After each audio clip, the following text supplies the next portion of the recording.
我要为你抗了这圣旨。宇文应人是太子，嫁给他，我便是太子妃；待他登基，我便是母仪天下的皇后。此乃我心之所向，求之不得。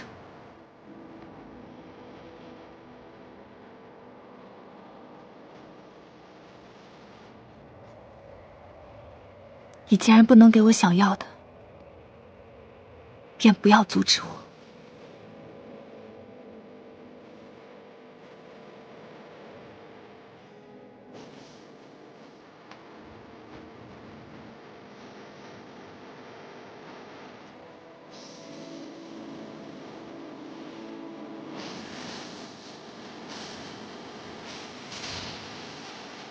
心之所向，求之不得。心之所向，求之不得。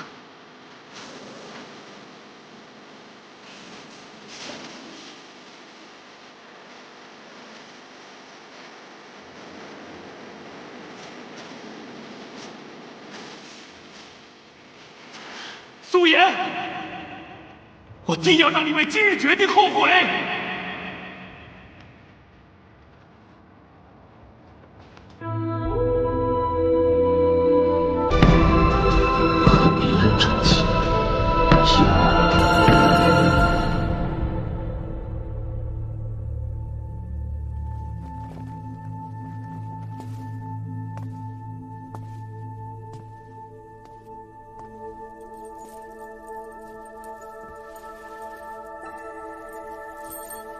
殿下，是你吗？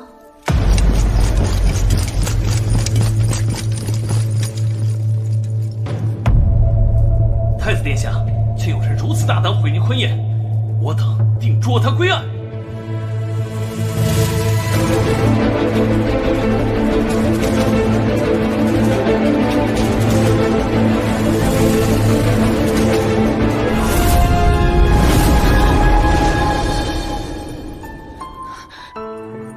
言儿，你是在等我吗？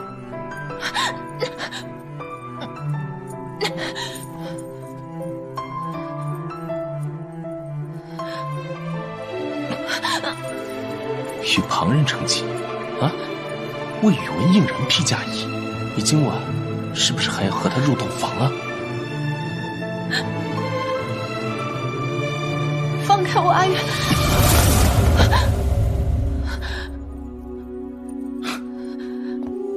为什么要嫁给他？你不是说过要嫁给我的吗？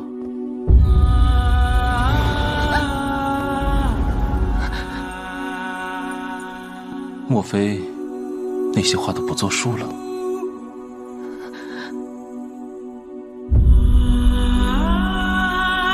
阿月，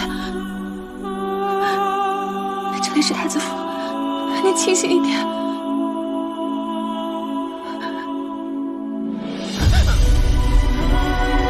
我们来打个赌，你最后一定会归我。言儿穿这衣服真好看，可是一想到这是你为旁人穿的，我就想撕碎它。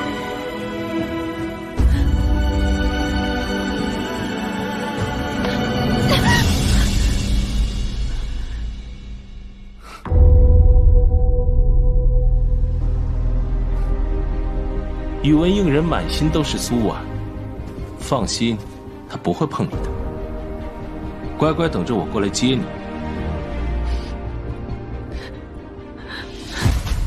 新婚快乐，我的小新娘。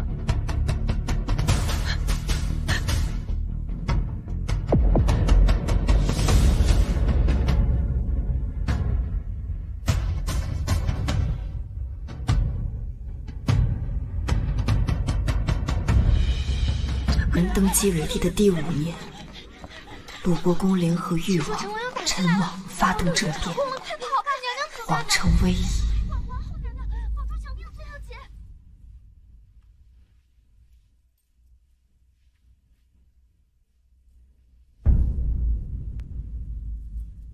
信可送出去了，已找了信得过的公公，快马加鞭往南边送去了。只是娘娘，这信有用吗？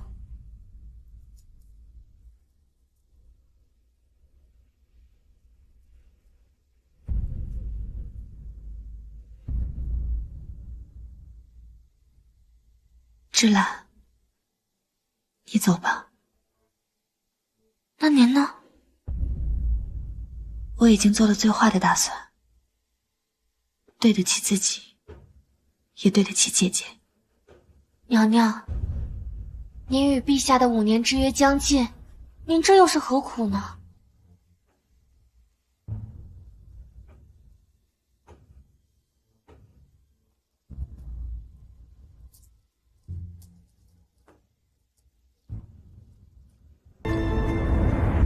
燕儿，在宫中撑了这么久，是时候该离开了。朕的身体，朕也知道，只是成儿还小。倘若朕死了，你们母子2人势必应付不了他们宫外的人。他们想要这个皇位，想疯了。他们不会顾及什么嫡庶尊卑。倘若朕还活着，那么朕还可以替你们拖上一些时日，让他们无暇顾及旁的。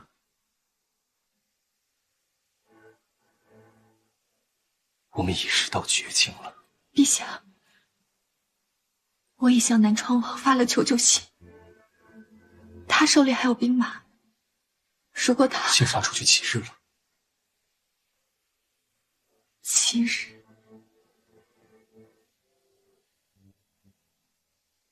想必南川王并不会管这种闲事。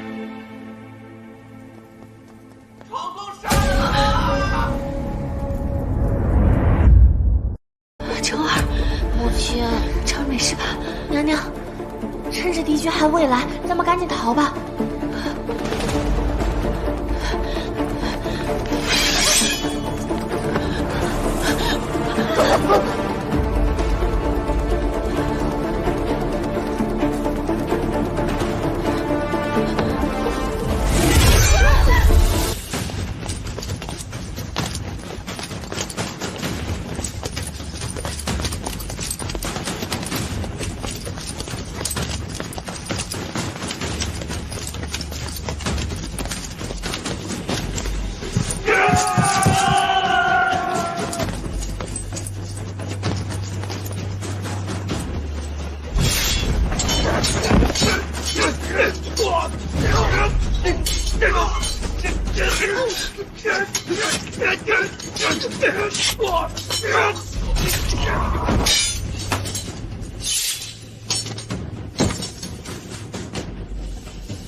寒宁宫歹人尽数处置，娘娘和小皇子不必害怕。娘娘，多谢，切勿如此。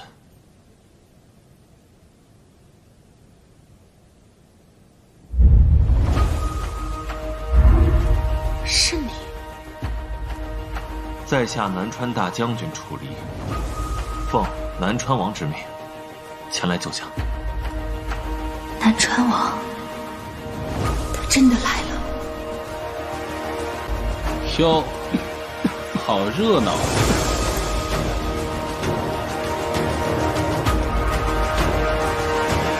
好你个南川王，就是你毁了我所有的筹谋，我要杀了你！南川王宇文渊前来救驾。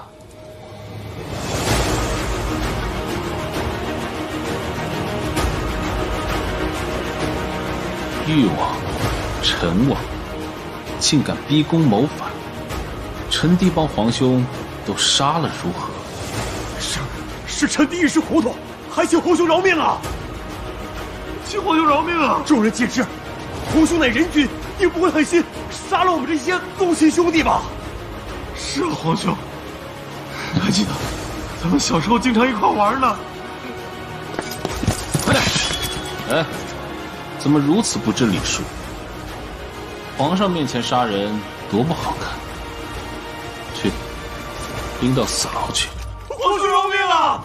皇兄饶命啊！皇兄饶命！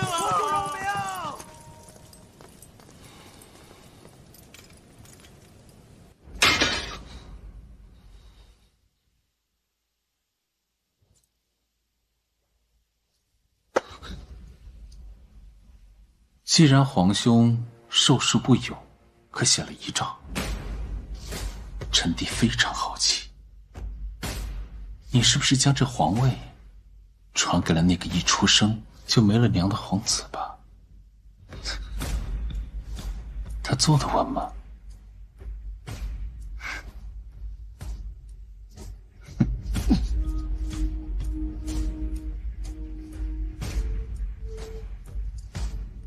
多谢。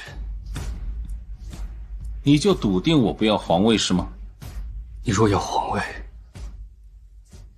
你大可在他们入城杀掉朕与皇子之后，拨乱反正，不更加名正言顺？宇文渊，你究竟想要什么？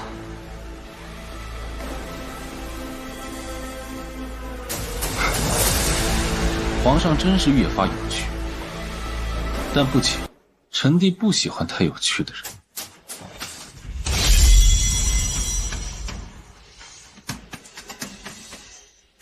皇兄，你当真不知道我要的是什么吗？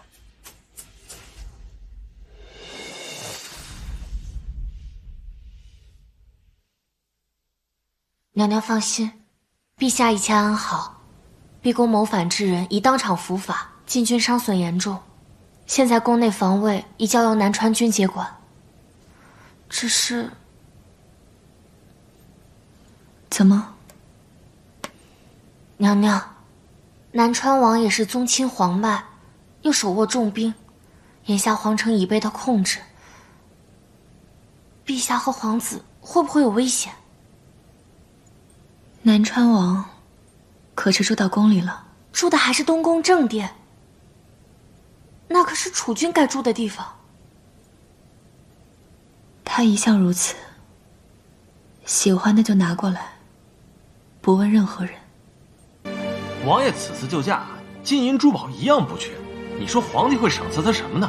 不会赏他个王妃吧？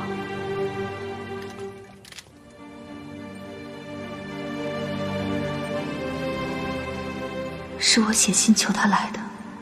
今夜若不去找他，到了明日便是另一回事了。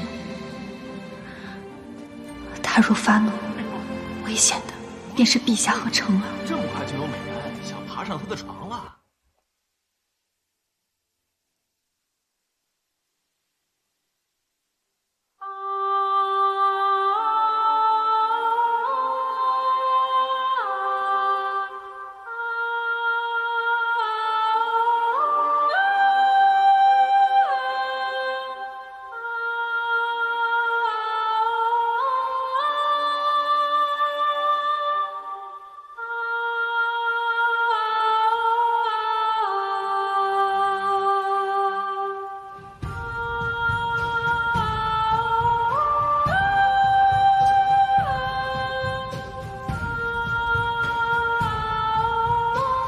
皇后娘娘来了也不说话，倒是叫臣惶恐。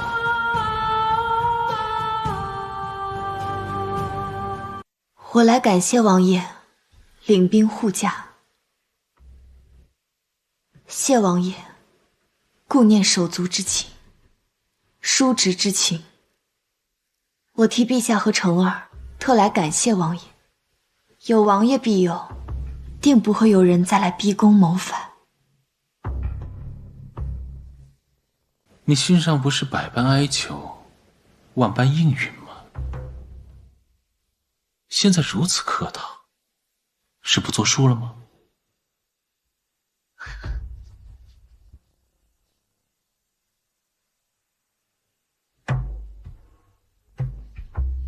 只要王爷不伤害陛下跟成儿，信上一切自当作数。作数。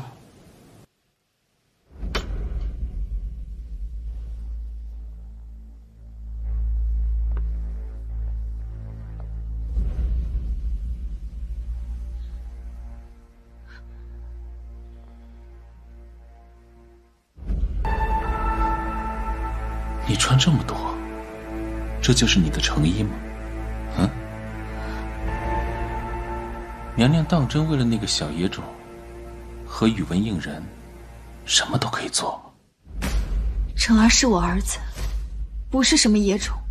陛下乃一国之君，亦是王爷的亲堂兄，望王爷嘴下留情。哦，你儿子，娘娘当真厉害。入宫不到5年，却能生个7岁的儿子。啊，不如娘娘，你帮臣生个7岁的儿子吧。臣正好不喜欢婴孩啼闹，这样倒是省了很多麻烦呢。啊，至于宇文应人，我非常好奇，他都病成那样了，你是怎么伺候他的？啊？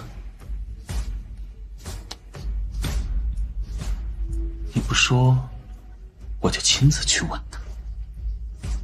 他若像你这般答不上来，我就割了他的舌头。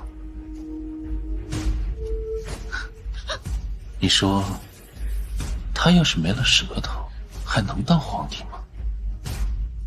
这是私事，不说也是情理之中吧。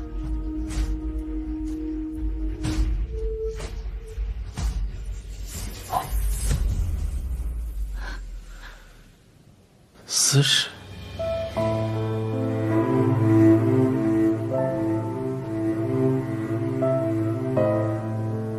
他要是知道你和别的男人在一起，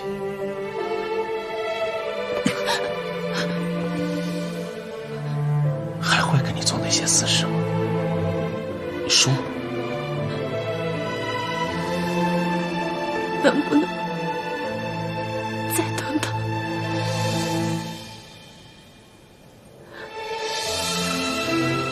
娘娘，你是在跟我谈条件吗？答应你的，我自会应允。就算你想要我这条命，娘娘既然死都不怕，还怕多伺候个人吗？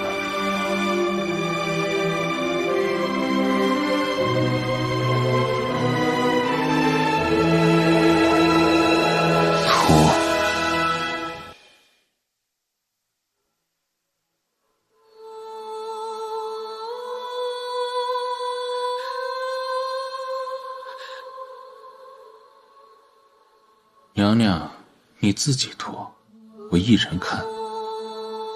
若我帮你脱，总得叫外面那些浴血奋战的兄弟们一饱眼福吧？你说是吧？毕竟是娘娘您请他们来的。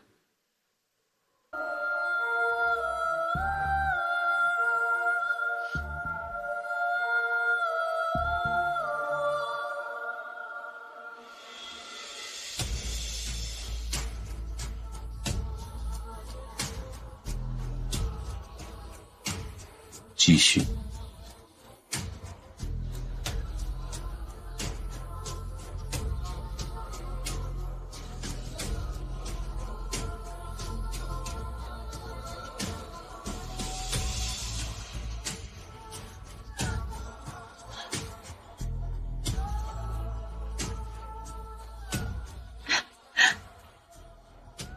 圆圆，求你。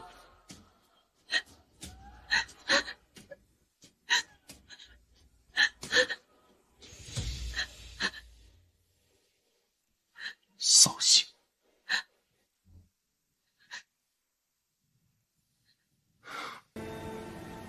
去探亲。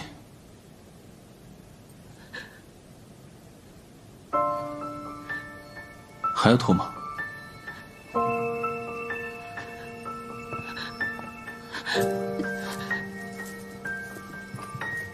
王爷，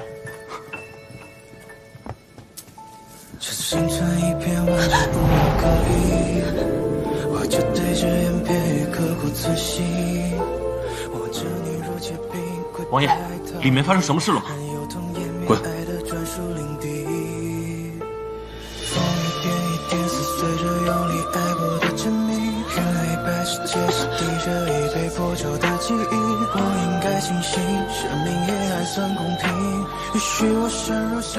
我去拿钱。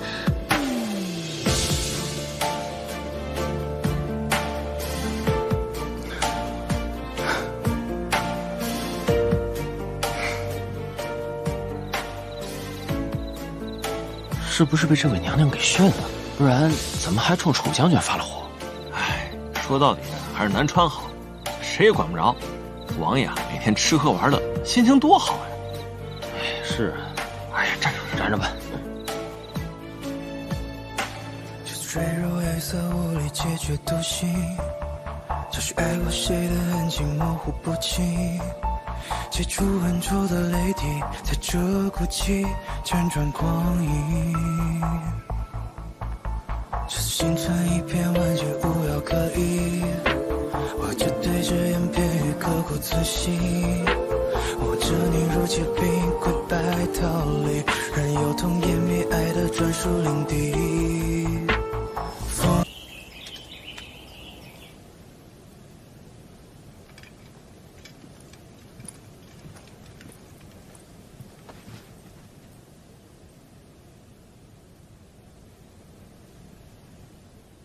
用早膳吗？叫人盯紧寒林宫。他每日做什么，去哪里，都告诉我。啊？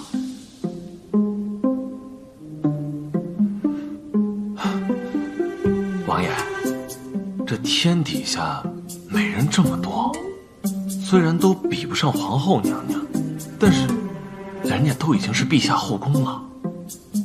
我们虽护驾有功，没有必要抢吧？她本来就是我的。昨天是你第一个闯进后宫的，拿刀来，换把钝的。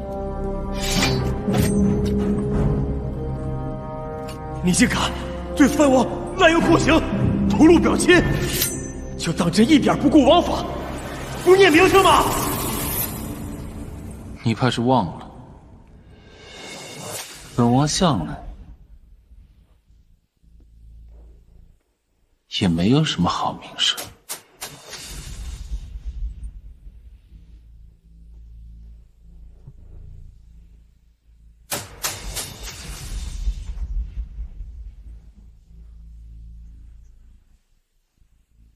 真是该死，脏了我的手。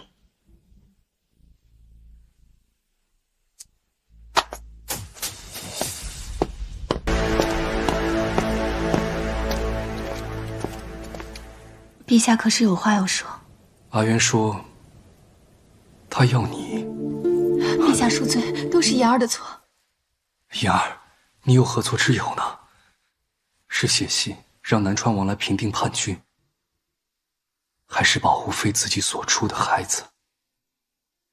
言儿，当初宣你入宫，没有经过你的同意，是朕的错。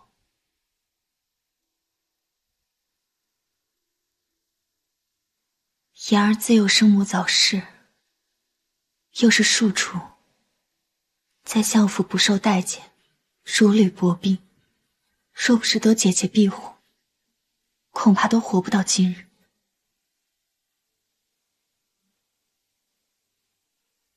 姐姐她也是因为忧虑我才。太医说了，你的姐姐是因为身子底子不好。言儿，你切莫将所有的过错揽在自己一人身上。你当初进宫，可也是自愿舍弃的。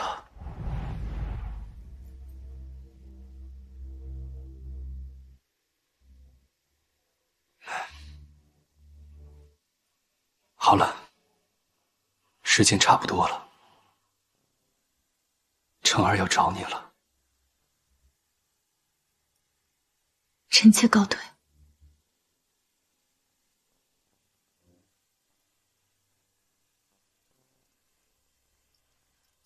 陛下，鲁国公之女叶如玉近日进宫了。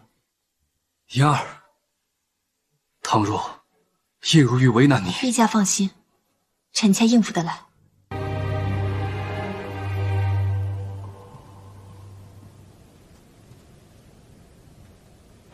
陛下，娘娘真是蕙质兰心，从不让您操心。我倒希望她能时不时耍耍性子。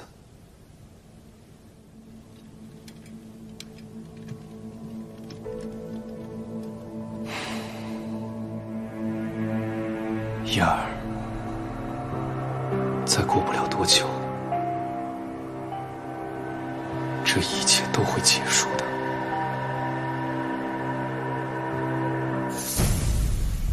晨儿想想今天吃什么？想想。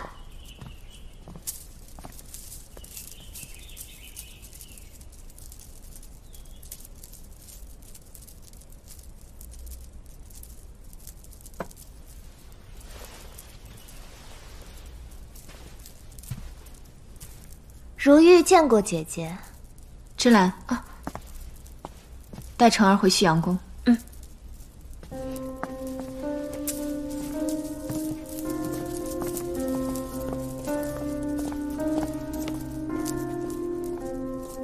妹妹今日怎想着来我这寒宁宫了？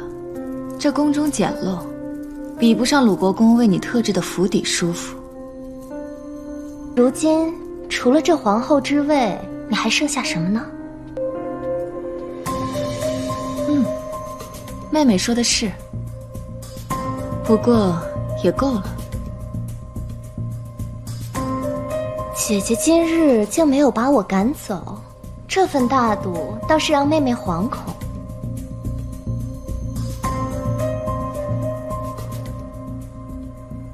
怎么？你又做了什么对不起我的事吗？如果没有的话，不要总说这种模棱两可的话，显得低级。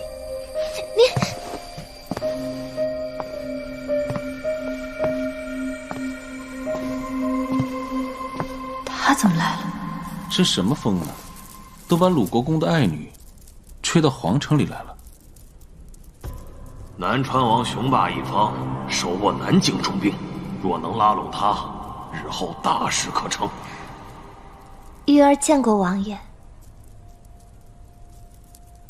本王没记错的话，鲁国公现在应该和谋反的叛军一样，在宫外眼巴巴地看着朱红琉璃瓦吧。父亲派我来，自然是寻一位能保鲁国公府永世荣华的明主。所以呢？如今局势动荡不安，各地藩王异动，都妄图争一争这权势。南川大军英勇善战，王爷用兵如神，而这宇文应人油尽灯枯，大势已去。天下新主非王爷莫属，但若只靠南川大军，恐怕难以抵挡藩王群起而攻。那你们大可等本王的南川军与藩王开战，两败俱伤之后，坐收渔翁之利，岂不更好？夺得天下不算什么，能坐稳这天下才算是真正的本事。那你的意思是，鲁国公愿意帮本王坐稳这龙椅，但只求保他们荣华富贵？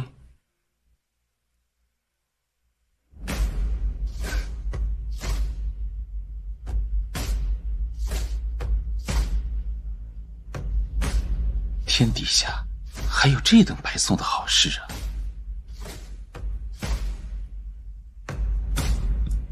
自然没有。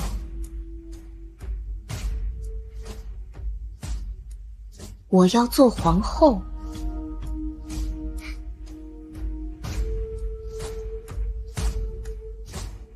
既然叶姑娘与王爷有要事相商，我就先走了。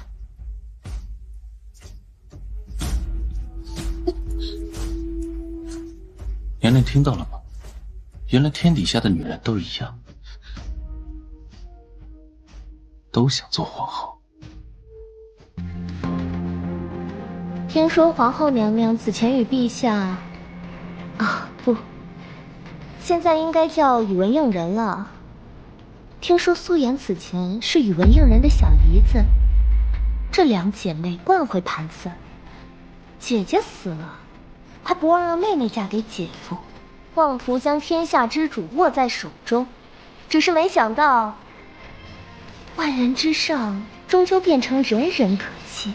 能让宇文应人同意妹妹续弦，恐怕这姐姐苏婉更是有过人之处。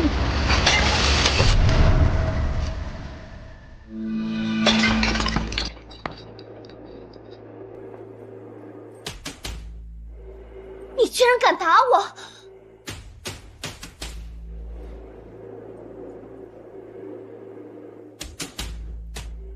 叶如雨，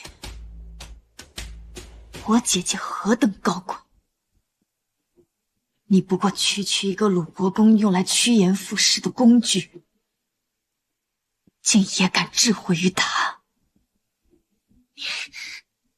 你一个无名无实之后，凭什么这么和我说话？你不过区区一个替代品，玩物吧。有什么资格在本宫面前放肆？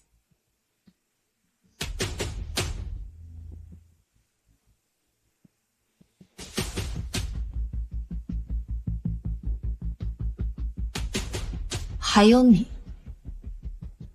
难道真的成为天下之主，你就能称心如意了吗？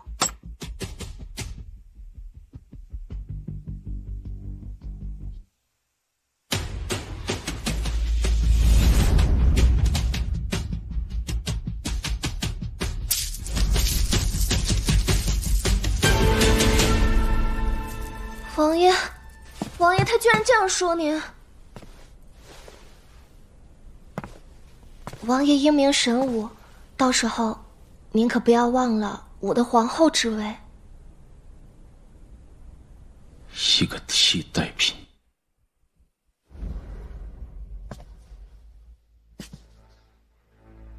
你也配？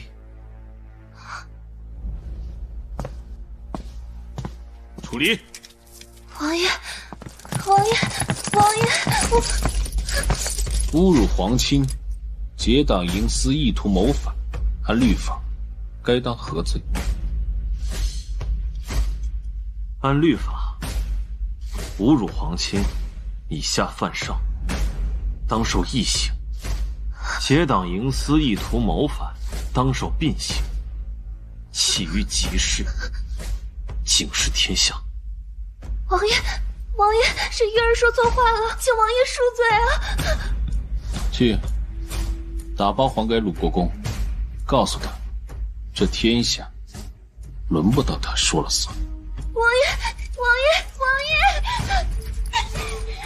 宇文燕他敢如此对我，我是鲁国公府的嫡女，是该要母仪天下的皇后，放开我！你们放开！哎，咱们是不是太暴力了？暴力才能解决蠢蛋。高啊！去找一支南川军，看紧韩宁宫。好。陛下，今夜娘娘一直在旭阳宫没有回去，想必是受了叶氏的气，心里堵得慌。妍儿向来很多事情都喜欢自己着手，无碍，随朕去看看。是。陛下，您慢点儿。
皇后娘娘凤仪万千，当真是唬人的小妖精。放开我！你怎么在这里？整座皇城都是本王保下来的，何处本王去不得？你要做什么？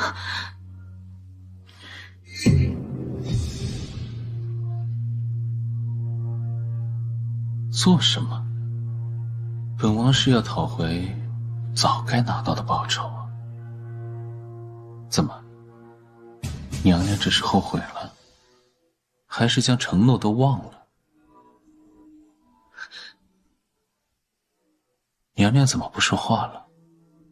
白日里的娘娘可是伶牙俐齿，怎的如今哑巴了吗？别在这！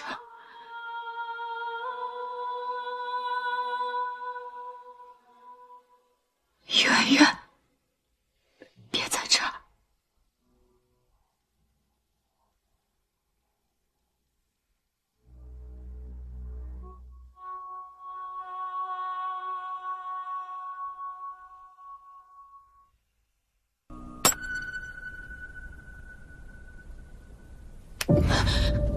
你在看哪里？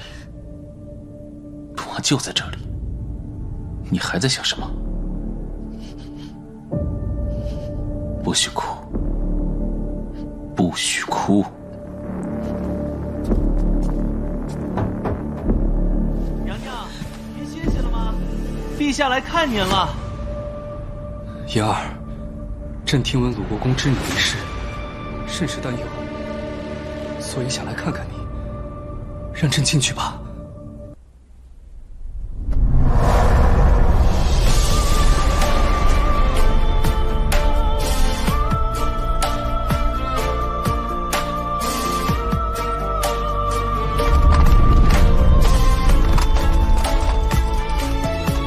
黎明冉冉升起，在无尽天光里，我紧紧牵着你。妍儿，你怎么了？妍儿，妍儿，都看不清，都听结局。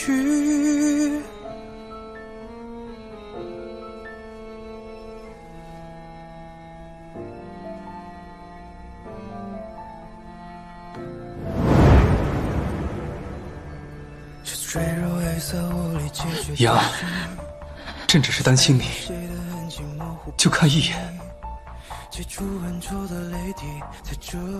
让他滚，让他滚！陛下，陛下，臣妾此刻衣衫不整，恕不接驾，陛下恕罪。陛下请回吧。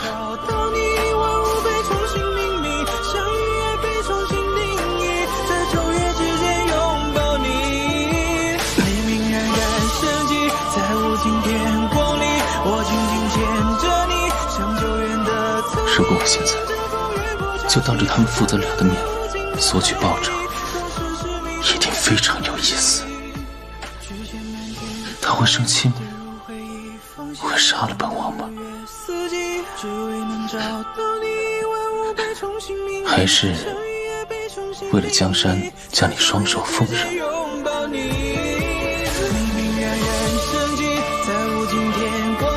我紧紧牵着你，像久远的曾经，迎着风越过潮汐，缠绵在无尽的海底，做事是你都看不清，都听结局。圆圆，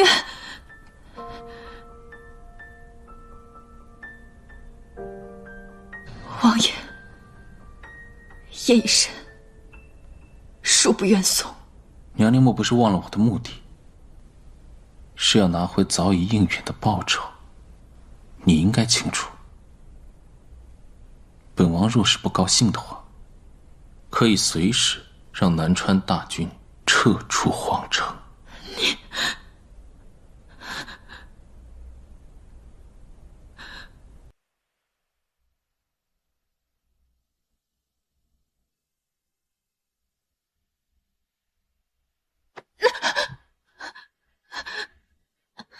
怎么？跟本王亲近，让你如此厌烦吗？扫兴。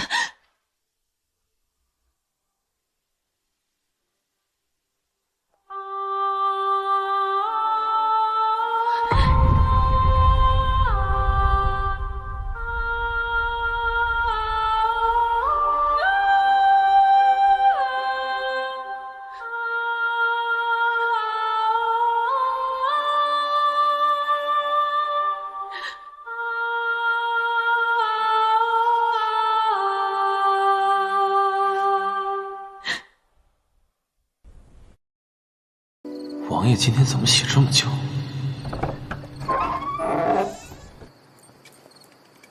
啊，我们王爷是不喝酒就睡不着的主。烈酒伤身，你还是劝他少喝一些。等一下，他不听我们的劝，我们都说了，没好果子吃。娘娘自是与我们不一样。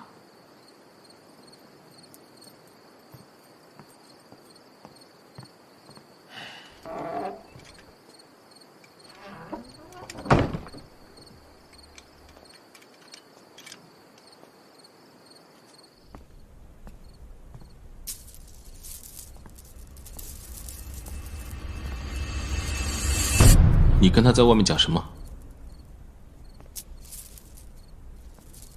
楚离说这烈酒伤身，让我劝你少喝些。娘娘真是母仪天下，一个小卒叫什么都知道。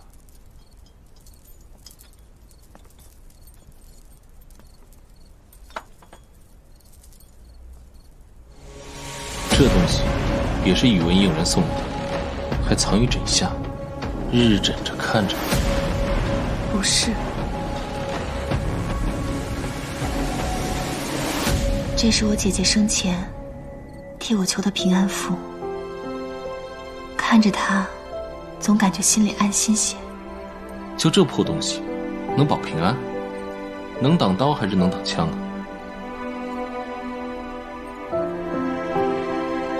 王爷若是喜欢，便送给你。我日日在这宫中，横竖也不会有什么危险。但是你跟南川将士在外面整日打打杀杀的，或许带着这个平安符，可以保佑一二。娘娘可真会盘算，随便将这破东西转手一送，就想让我们南川军去卖命啊！我不是这个意思啊，我是真心感激你来的。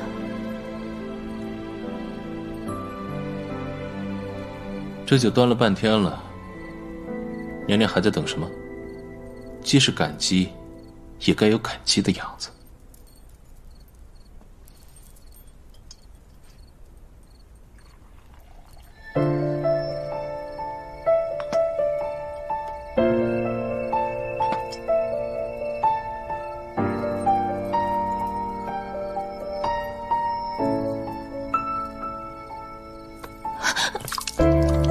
对不起，对不起，对不起，对不起。怎么？既是感激，碰一下都不行吗？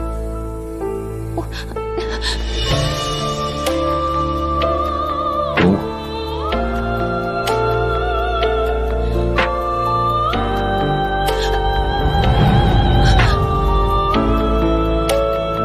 要么现在，要么把那个小杂种拎过来，在旁边看着你闻。娘娘更喜欢哪一种？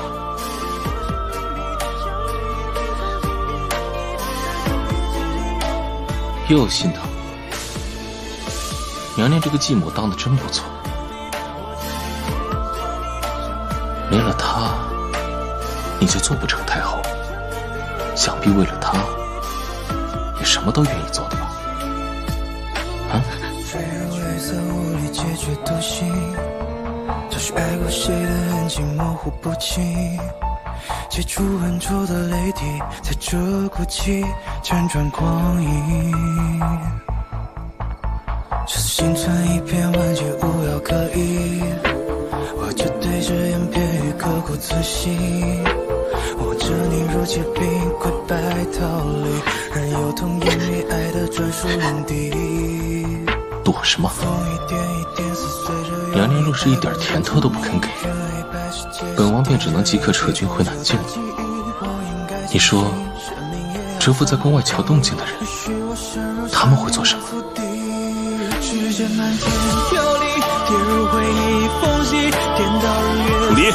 把这个小子打住，不能去让佣兵过来。是。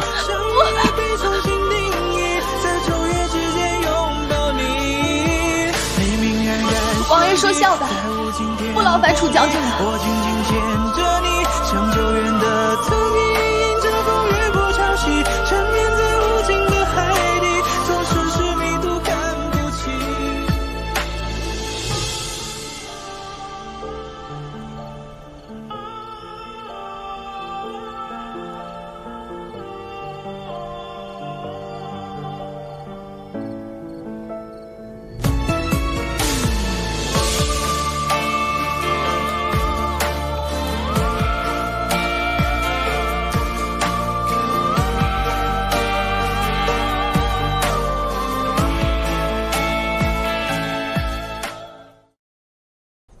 陛下怎么了？可是旧疾复发了。无碍，朕只是这些日觉得颈间有些发红疼痒，朕已经上药了，你就不用操心了。怎会无缘无故发红疼痒呢？难道是药有问题？不会啊，这药是我看着煎的。我再去查看一番。燕儿，不用去了，我爱的。这是剑痕。这些叛军胡作非为，有什么是他们不敢做的？越王、陈王和一同逼宫的将军，是被绑着进陛下寝殿的，怎能伤到陛下？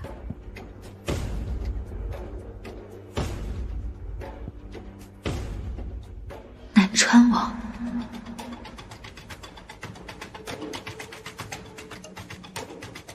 陛下，人是我请来的，对不起。燕儿，没事的，朕累了，你先下去吧。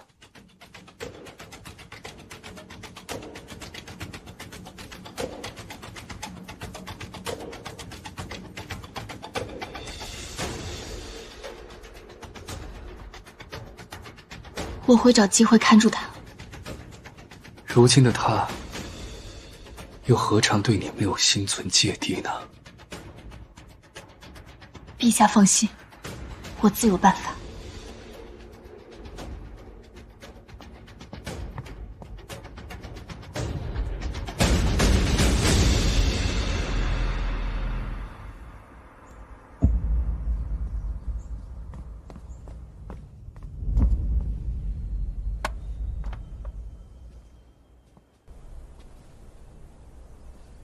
陛下这么多天都不愿意上药，原来是等着皇后娘娘亲自换。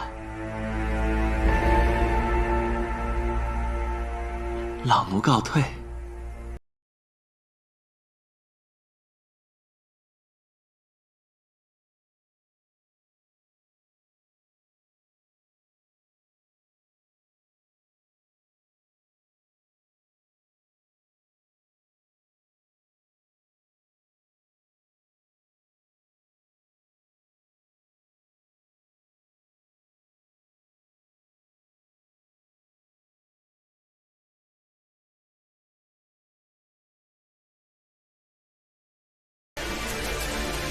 计划的提前了。皇宫竟是为了营救自己的皇后前女友，而他所要的酬劳也很简单。3年前，苏妍狠心抛弃了未婚夫宇文渊，告诉他自己要当皇后，随后毅然嫁给了自己的姐夫，当今的太子。大家都在私下讨论苏妍的行为不检点，姐姐刚去世就嫁给自家姐夫，却不知他们的话都被同样参加婚礼的宇文渊听见。只可惜了太子啊，生生给人当接盘侠，果然是个小骚瓶啊！宇文渊一怒之下，当场大闹婚礼现场。接着他来到苏妍的婚房，捂住她的眼睛，轻声低语：“妍儿，你是在等我吗？”苏妍听到前男友的声音，奋力挣脱束缚，可面对曾经的爱人，苏妍不知如何解释，结果却被对方强硬拉上前去，愤怒地质问他抛弃自己与别人成婚，接下来是不是还要接着入洞房？苏妍没有回答，只是祈求他放开自己。疯魔的宇文渊却把他扔在床上，再次质问眼前这个口是心非的女人，明明承诺会嫁给自己，现在为什么又要嫁给别人？苏妍的背叛深深刺痛了他的心，就在他想立即占有苏妍时，竟被对方拼尽全力推开。宇文渊也不再勉强，他知道太子的心里只有已故的妻子苏婉，不会去碰苏妍，并且太子的身体状况每况愈下，迟早有一天苏妍都会属于他。他让苏妍等着自己，随后扬长而去，被爱人误解。苏妍也很难过，却不能说出真相。原来苏妍所做的一切是为了完成姐姐临终前的嘱托。苏婉留下一封书信，信中拜托妹妹照顾自己年幼的儿子5年，等到他会读书写字，便可以离开。想到以前都是姐姐陪在身边，无条件的帮助和宠爱自己，如今姐姐唯一的遗愿，他无论如何也要完成。苏妍无奈只能放弃自己的爱情。殊不知这一切都是苏婉的计谋，只因苏妍是南川王宇文渊的软肋，而宇文渊手握重兵，只有太子娶了苏妍，自己的儿子和太子的皇位才有保障。如果日后宇文渊要起兵造反，苏妍就是制衡他的一枚关键棋子。太子继位的第5年，因为病弱疏于治理朝政，陈王和誉王看中时机联合发动宫变，苏妍迫于无奈只能写信向宇文渊求助。转眼信已发出7天，却杳无音讯。此刻叛军正闯入皇宫，烧杀抢掠。苏妍本想带着皇子从密道逃出去，不料还没走出宫门，就遇到大量叛军。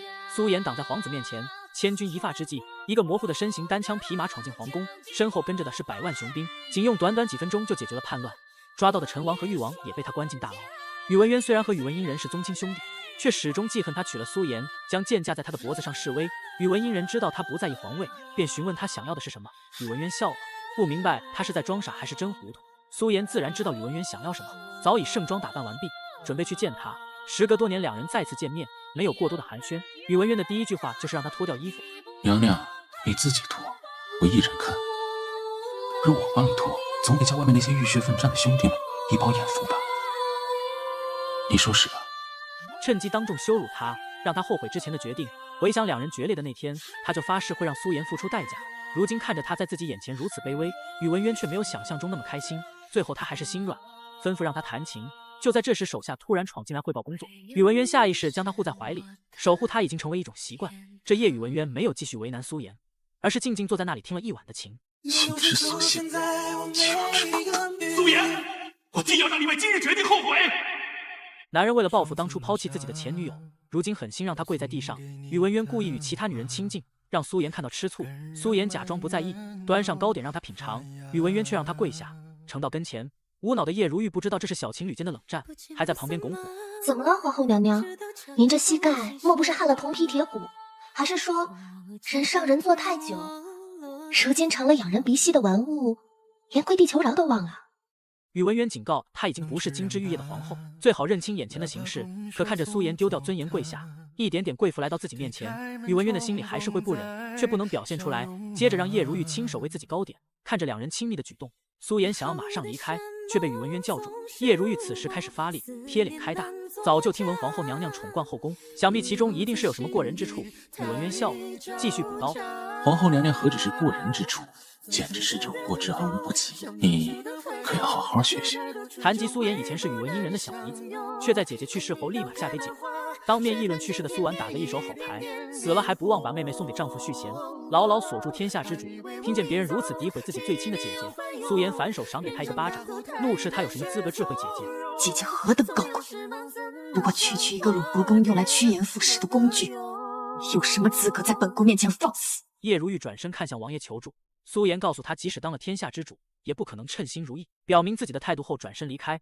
叶如玉还在撒娇幻想自己的皇后之位，宇文渊却直言他一个工具根本不配，随即命令手下打包好退还给鲁国公，同时下令暗中观察苏妍的一举一动。宇文渊私底下来到天牢，教训宫变时第一个闯进后宫的男人，为了替苏妍出气，压根不管对方的身份是藩王，拿出一把钝刀将他活剐。事后擦着手里留下的血迹，眼神十分不屑。处理这种废物简直脏了自己的手。宇文渊总是来到苏妍的寝宫，看着苏颜天天把皇子带在身边，竟吃一个7岁孩童的醋，想要当着他的面向苏颜索要报酬，担心接下来的画面少儿不宜。苏颜立即命人把皇子带下去，没有了别人的干扰，宇文渊让苏颜怎么侍奉皇上，今夜就怎么侍奉自己。寝殿里，苏颜蹑手蹑脚，不知道做什么。宇文渊握着他的手，一步一步指导如何脱衣服，觉得他这副羞涩无知都是装出来的，却不知苏颜的皇后只是有名无实。在解到最后一件衣服时，苏颜更加小心翼翼，害羞不敢抬头。宇文渊却有意向他靠近，嘴角翘起，很是得意。随后，苏颜侍奉宇文渊沐浴，用手为他按摩缓解疲劳。就在楚离疑惑王爷今天沐浴时间长时，苏颜出来拿酒。烈酒伤身，楚离希望他能劝王爷少喝酒，以两人的关系，王爷会听他说的话。等苏颜回到屋里，宇文渊拿出藏在枕头底下的平安符，以为是宇文殷人送的，十分生气。苏颜解释这是姐姐替自己求的，带在身边求个心安。宇文渊瞧不起这么个小东西，既不能挡枪也不能防剑，宫里没有战场危险。苏颜想把护身符送给宇文渊保平安，同时表达自己的感激之情。宇文渊虽然嘴上说着不稀罕，却私下默默藏在身后。这个窝囊的皇帝，明明知道皇后正与别的男人缠绵，却假装什么也没发生。让他滚，让他滚！臣妾此刻衣衫不整，恕不接驾。就连自己的儿子被拎起来欺负，他也没有丝毫反应。你以为他是真的胆小吗？实则这都是他蓄意的伪装。只要有苏颜牵制手握重兵的宇文渊，自己的皇位就会有保障。可他同样深爱着苏颜，自然不能忍受别的男人染指，所以他要离间两人的关系。先是故意激怒宇文渊，让他给自己弄一个不起眼的伤，随后刻意不擦，要让伤口恶化，引起苏颜的注意和关心。接着经过他的提示，苏颜也猜到伤口来自宇文渊，他的计划开始奏效。苏颜对于他的伤很愧疚，承诺和宇文渊说明一切。我会找机会看住他。如今的他，又何尝对你没有心存芥蒂呢？陛下放心，我自有办法。赶过去的苏颜正准备和宇文渊谈判，却无意听见他此刻也是火烧眉毛。城外早已集结50万大军，想要讨伐他。如今内忧外患，苏颜要质问的话，此刻也说不出口，转身开始温柔地为他研墨。虽然宇文渊对他一直很凶，可细想经过这么多天的相处，他却没有真的做出伤害自己的事，便邀请他一起吃晚饭缓和关系。小皇子也没辜负苏颜的教导，主动向宇文渊认错服软。虽然他嘴上毒舌，一直吓小皇子，可苏颜还是从他的话里听出，眼前之人还是曾经那个满怀抱负的少年郎。心疼他却不知怎么说出口，可苏颜表现出的隐忍的爱意，在他眼里却被视为他人。可在看见他因为自己一夜未归，守在床前忧心忡忡的样子，想起他们年少同生共死的经历，千万不要嫁给来不及胭脂水粉和买不起小裙子的人。宇文渊不想伪装了，放下心中的执念，和苏颜重归于好。两人没有说什么，只是互相叫了对方年少时的言儿阿渊，就胜过万语千言。皇帝又开始搞事情，得知宇文渊吃住都在皇后宫里，现在又把皇子也接了过去，人人都议论他的皇位是宇文渊施舍。他的怒气此刻达到巅峰，秘密派人出宫，加快计划的进度。至于对付宇文渊，关键在于苏颜。他先是故意让苏颜听到苏婉是因中毒去世，而毒药出于南川，引起他的怀疑。接着在宫里大肆传播宇文渊的残暴，宫人纷纷叫苦连天，让苏颜听见，误会宇文渊。最后他不惜绑走自己的儿子嫁祸宇文渊，而宫里如今都是南川军，这让苏颜更确信小皇子的失踪与宇文渊有关。不出所料，两人的关系开始恶化。皇帝送给宇文渊的致命一击就是利用自己的儿子设埋伏，趁机杀了他。可没想到第二天他竟带着皇子平安出现。苏颜虽然很担心他，可是因为病弱皇帝和年幼皇子的双重桎梏，让他无法追寻爱人，说出心里的苦衷。他是令人闻风丧胆的腹黑王爷，却为了昔日的爱人屡次受伤。女人非但不关心他，反而绝情的让他离开。王爷信守承诺，待上日之后，带兵退回南京，撤出皇城。3年前女人狠心与他退婚，嫁给当今的皇上。他说过会让他付出代价，却在发动宫变时毅然赶回，只为去救曾经的爱人。宇文渊对苏颜的爱，真正体现了什么叫爱屋及乌，不惜以身犯险去救回被绑架的小皇子。尽管他的父亲一直想除掉自己，可只因苏颜是孩子名义上的母亲，他就会用尽一切护孩子周全，最后把孩子送回他身边，亲眼目睹他们一家3口团聚的温馨画面，默默守护在他身边，看见他好自己就会安心，以为会等来苏颜的真心，结果对方却开口让他离开。皇城危机已解除，南川王驻兵于此亦无必要。本宫想请王爷离开皇城，退回封地。没想到自己真心相负，却被当作召之即来、挥之即去的工具。殊不知苏颜也是为他考虑，只要他带着军队多在宫里1天，就会有人向他泼脏水，议论他图谋不轨、篡位是凶。只有让他离开，才能堵住悠悠众口。可宇文渊怎么会放心他留在这个危险的地方？承诺自己会走，但不是现在。可皇帝继续给苏颜施加压力，暗示皇子被绑架是宇文渊设计。看着皇帝如此急不可耐的样子，苏颜想起孩子说昏迷前看到过贴身的李嬷嬷，而他又是皇帝信任的人，苏颜的心里不免一惊，也不再一昧相信他说的话。比起旁人的伤害，更加可怕的是身边最亲之人的利用。苏颜不想孩子成为他打败别人的工具，决心带着皇子远离他。不管宇文英人和宇文渊想干什么，我都该早做筹谋。可他又怎会就此作罢？隔天便命人把皇子带回身边，果然苏颜不放